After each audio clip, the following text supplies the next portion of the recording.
Hallelujah, hallelujah. Bible कहती है कि जादू टोना करने वाले भी एक लेवल के बाद फिर वो बड़े काम नहीं कर पाए। अगर आप बोलते हो कि ये कैंसर हीलिंग, नॉन मिसकैरेजेस के बाद टूट खत्म हो गई लाइफ, डाइवोर्स हो चुका एक तरह का, चर्च में आती है एक बहन, बैठती है, कहती जब मैं चर्च में पहली बार आई मेरे पेट में ऐसा लगा कि किसी ने कुछ गर्मी डाल दी, लेकिन मुझे मालूम नहीं क्या हो रहा है। मैं वापस गई, शादी के पता नहीं कितने 12-15 साल बाद मैं पहली बार प्रेग्नेंट थी और बेबी के साथ आई। अगर तुम्हें यह लगता है कि यह शैतान की ओर से है या फिर इससे तुम बड़ा मिरेकल अपनी ओर से करके दिखा दो,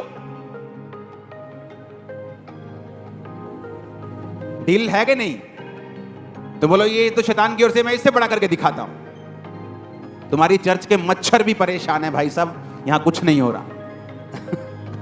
हालेलुया। वो भी टाइम पास कर रहे, कब तेरा सरमन खत्म हम जाएंगे।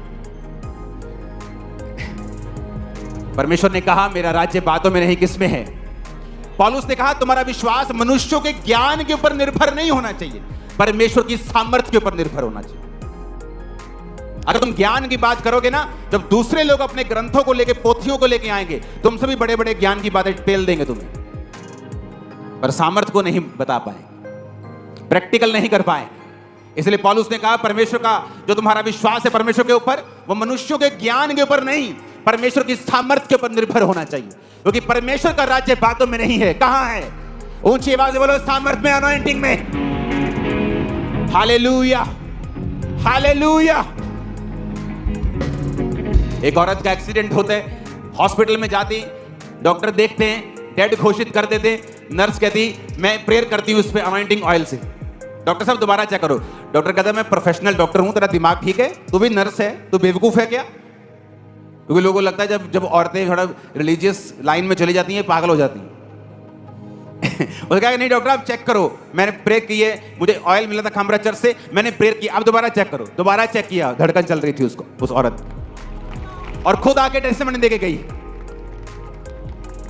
या तो फिर इससे बड़ा कुछ करके दिखाओ और कहो ये शैतान है और मेरे पास परमेश्वर की है। अबे शैतान कब से मुर्दे जिंदे करने लगा? वो कब से कैंसर हील करने लगा? वो कब से डेफ लोगों को हील करने लगा? वो कब से बीमारियों को हील करने लगा?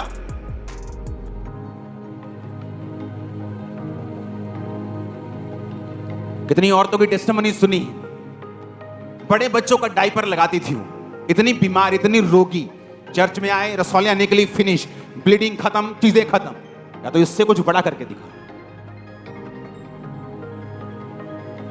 Hallelujah, hallelujah. बाइबल कहती जब मूसा और हारून निकले तो उसके बाद फिर 2-3 काम तो वो कर सके, लेकिन उसके बाद कुछ नहीं कर सके। फिर हार मार के जादू करने वाला कि ये तो परमेश्वर के हाथ का काम है।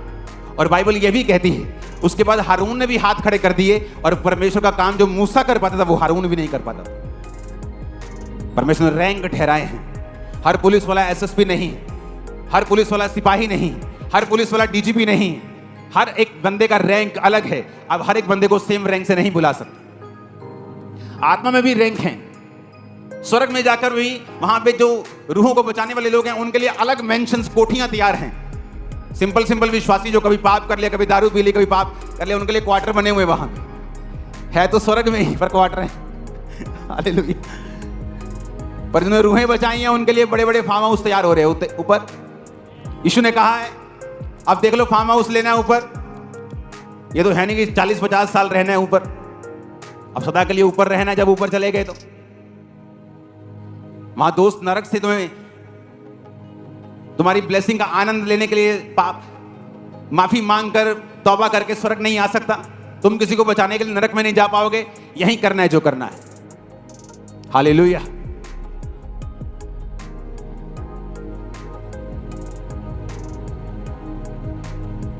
यूहन्ना के साथ चेले थे, जब उन्होंने जीसस क्राइस्ट को देखा तो यूहन्ना ने कहा यह परमेश्वर का मेमना है। तो बाइबल कहती वो चेले यूहन्ना को छोड़कर जीसस के पीछे चले गए। लेकिन आज कितने लोग हैं यहां चर्च में, खामरा चर्च में मौजूद, जिनको पास्टर्स ने रिकमेंड किया है कि वहां जाओ बीमारी हील हो जाए।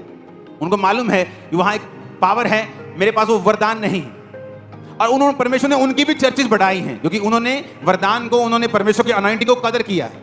लेकिन ये सोच के मेरे लोग वहां ना चले जाएं, मैं उल्टी सीधी बातें करता रहूं, तो जो 2-4 हैं वो भी चले जाएं। परमेश्वर ने कहा जिसको ज्यादा है उसको, जिसके पास अधिक है उसे और दिया जाएगा, जिसके पास नहीं है उसके पास वो भी ले लिया जाएगा, छीन लिया जाएगा। और ये हमें समझने की जरूरत है। हम पावर में बढ़े, ग्रेस में बढ़े। आमीन। जो आने वाले समय में परमेश्वर करने जा रहा है उसके लिए मैं तैयारी कर रहा हूं। कभी मेरे दिल करता है फोन मेरे पास है उसे छोड़ दूं, फोन से भी अलग हो जाऊं। दुनिया से तो अलग है, कोई पड़ोसी नहीं है मेरा 20 साल से। मैं अपनी फैमिली का ही पड़ोसी हूं सिर्फ, या आपसे मिलता हूं थर्सडे संडे, या ऑनलाइन मिल लेता हूं, यही मेरी फैमिली है, दैट्स इट। हालेलुया। लेकिन हमें यह ध्यान रखना होता है कि हमें परमेश्वर में कैसे बढ़ना है, कौन सी कमी है लाइफ में, कहां पे क्या हो रहा है, किस डायरेक्शन में शैतान काम कर रहा है, हमें किस डायरेक्शन से उसको निकालने की जरूरत है। आपका फोन शैतान का गढ़ बन चुका है, आपका फोन शैतान का घर बन चुका है, ये आपको नरक में ले जाएगा। मैं आपको बता रहा हूं, मैं सीरियसली बोल रहा हूं। फिर से दोबारा नोकिया ले लो छोटा, मैं तुमको बता रहा हूं, तुम सही रहो। व्हाट्सएप यूज करने के लिए लैपटॉप ले लो, तुम्हारा लैपटॉप भी 25,000 में आ जाएगा, सस्ते वाला। जब काम करना है उस पे व्हाट्सएप खोल लो, फोन पे मत खोलो, बच जाओगे तुम। मैं सही बोल रहा हूं। जब तुम्हें आदत पड़ जाएगी राइट चीजों को यूज करने की और तुम गलत दिशा में नहीं जा पाओगे, तब फोन यूज करना, क्योंकि शैतान तुम्हारी आशीषों को चुरा रहा है, खत्म कर रहा है वो तुमको। जब लोग छोटे लेवल पे होते हैं, एक सेवकाई में सेवा कर रहे होते, 10,000 तनख्वाह होती, सफाई कर्मचारी उधर एक बहन काम कर रही है, 5,000 उसकी तनख्वाह है, 10,000 5,000 क्या लाइफ है, कुछ नहीं, चलो आओ हम थोड़ा सा सो के आते हैं आपस में।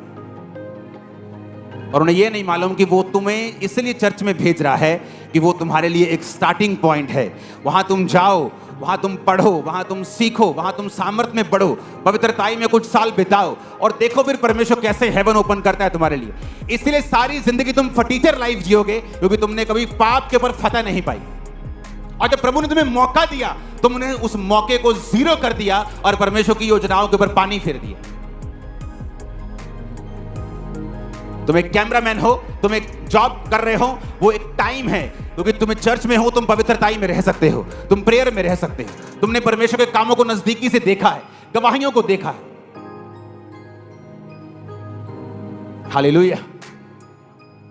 जब मैं चर्च में जाता था तो पहले दिन में हील नहीं हुआ, 5% फर्क पड़ा मेरे को सिर्फ। लेकिन अगर कोई विश्वासी ये देखकर कि मैं तीसरे साल भी चंगा नहीं हुआ, खुद पाप में गिर जाए, ये सोच के परमेश्वर चंगा नहीं करता, तो ये रॉन्ग था, क्योंकि मेरी हीलिंग की टाइमिंग थी जो परमेश्वर ने मुझे अपनी टाइमिंग पर देनी थी। और ये बात जब एक विश्वासी समझ नहीं पाता, वो दूसरे बीमार को देखकर अपना विश्वास खराब कर लेता है। उसे ये मालूम होना चाहिए हर एक चीज का एक समय है। जीसस क्राइस्ट के टाइम के ऊपर भी हर बीमार चंगा नहीं हुआ, क्योंकि हर बीमारी यीशु मसीह तक नहीं पहुंच पाया। अगर जीसस क्राइस्ट के टाइम पर सारे बीमार चंगे हो चुके थे, तो फिर चेलों के पास बीमार क्या करने के लिए आए थे? पेंटिकोस्ट के दिन के बाद जब चेलों ने हीलिंग मीटिंग की, तो वो बीमार फिर कहां से आए? अगर जीसस क्राइस्ट के टाइम पर सारे बीमार हील हो गए थे, फिर वो कहां से आए? जो जीसस के पास आए वो सारे हील हुए, उस इलाके के सारे हील नहीं हुए। हर एक व्यक्ति की लाइफ में परमेश्वर का एक उचित टाइम है। उस टाइम के हिसाब से अपना विश्वास इफेक्ट मत होने दो। आप मेरी बात समझ रहे कि नहीं? आज कोई लंगड़ा के चल रहा है तो उस लंगड़ेपन पे अपना विश्वास मत रखो, क्योंकि हो सकता है परमेश्वर उसे 6 महीने उस लंगड़ेपन में गुजारने दे, जिस तरह उसने मुझे गुजारने दिए कुछ साल। तो मेरा लंगड़ापन चाहे बाहर से नहीं दिखता था, किसी का दिखता है, किसी का नहीं दिखता, किसी को इनर प्रॉब्लम्स हैं, किसी का डिप्रेशन नहीं दिखता, बाहर से वो आपको अच्छा भला लगेगा।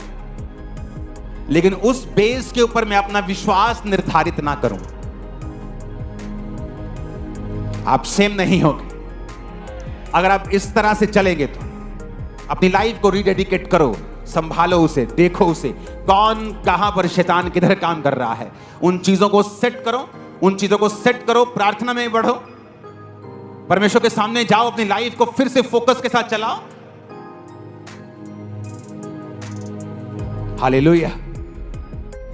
अपने पड़ोसी को बोलो, इस धरती के ऊपर, इस आसमान के नीचे हर एक चीज का एक उचित टाइम है। उस टाइम के ऊपर भरोसा रख। परमेश्वर तेरी जिंदगी में भी अपने समय के ऊपर काम करेगा। आमीन, आमीन। ऊंची आवाज में हालेलुया।